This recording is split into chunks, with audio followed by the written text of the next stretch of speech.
சிறந்த பேச்சாளர், எப்போதுமே இளைஞர்களோடையே இருக்கக்கூடியவர், இளைஞர்களுடைய வளம் வரக்கூடியவர், நம்முடைய மக்களை கொண்டவர் சகோதரர் எழுதன் அவர்கள். இன்னைக்கு ஆயிரத்துக்கு தொகையில் இருக்கக்கூடிய எல்லா இடத்துலையும் அவருடைய காலடி போடாத இடம் கிடையாதுன்னு அளவுக்கு 5 வருஷம் இந்த தொகுதியை நல்லா பார்த்துட்டு இருக்கிறார். டெய்லியும் மக்களோட நேரடியாக தொடர்புல இருக்கிறார். பொதுமக்களுடைய குறைகளை கேட்டு அதை தீர்த்து வைக்கிறதுல எப்போதுமே துடிப்புமிக்க ஒரு சட்டமன்ற உறுப்பினராக அவரை செயலாற்றி இருக்கிறார்.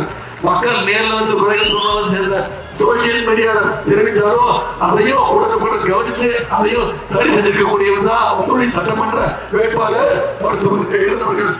அப்படிப்பட்ட எழுந்தவர்களுக்கு வாக்கு கேட்டு வந்திருக்கிற மேலும் இன்னும் நல்ல திட்டங்கள், நல்ல பணிகள் இந்த தொகுதிக்கு வரணும்னா நீங்க மீண்டும் நம்முடைய எழுநாகனார் அவர்களை உதயசூரிய சின்னத்துல வாக்களிச்சு மிகப்பெரிய வாக்கு வித்தியாசத்தில் ஜெயிக்க வச்சு அனுப்புவீங்களா?